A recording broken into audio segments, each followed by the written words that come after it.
in this exercise I'm talking through wall frog, and we are going to need a pit ball like this, and we are going to come to the wall like this. So we need to make sure that your back is nice and flat against the floor, and your feet have to come together, and you have to at all times in this exercise keep your heels, all parts of your feet, so your heels and your toes need to all connect.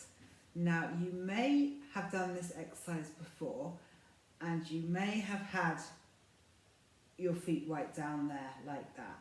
It's not about trying to get your bottom as close to the wall as possible, and neither your feet all the way down.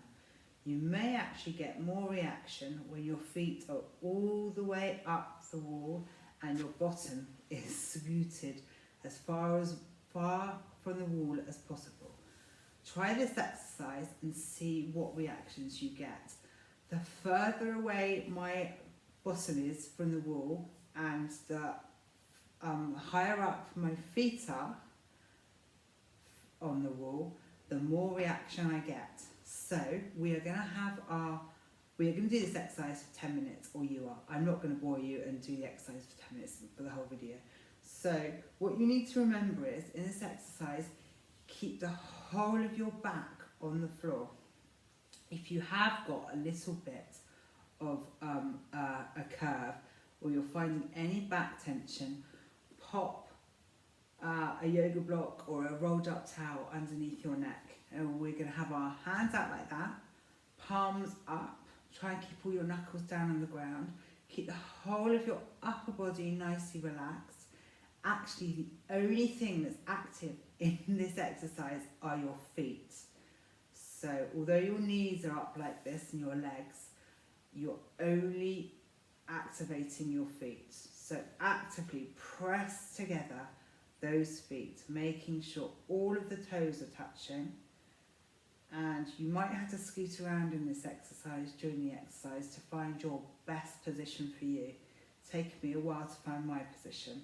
So you are ensuring that your back is nice and flat, and you need to get your coccyx on the floor too. So you don't want to have your bottom raised up. Your whole back and your coccyx, all the way down to your coccyx. So from your neck, obviously if you've got a towel or a block underneath your neck, you're not going to get the whole of your back on the floor, but the rest of your back, all the way down to your coccyx, needs to be on the floor. And the only active thing in this exercise is your feet. Now you may find that you get I find that I've got to constantly check in and make sure that my back, I'm not tensing my back up.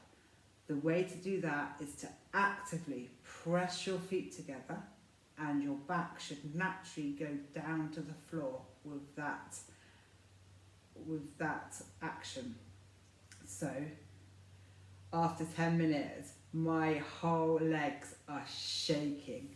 I feel it all on the insides of my legs. And actually, I've just started to feel it in the outside, in my glutes. And I've never done that. I've never felt that before. So try different positions and see what position suits you. And it might take you a couple of attempts in this, but really go for 10 minutes and see what happens. It's really normal to get shaking. I mean, my legs, if I really actively try and press. So you're trying to do probably about 5 out of 10 press on your feet. Really, so the same pressure from your big toe down to your little toes. And my glutes are now firing up completely. No pressure in your knees. Wow, that's an amazing feeling. I've never felt it there before, so that's a really good one. I'm going to actually carry on with this. Okay, nice and relaxed, breathe. Sending that breath all the way down to the sides of your body, the back of your rib cage. Actively pushing with your feet together. No tension anywhere else.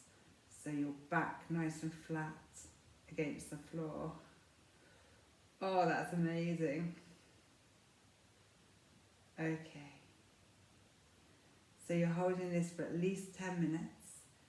And then it would be interesting to see where you feel this. Just remember, keep active in those feet. Everything else relaxed. Upper torso, upper body nice and relaxed. Any tension, pop a yoga block or a rolled up towel behind your neck, underneath your neck. Okay, wolf frog. Do for 10 minutes.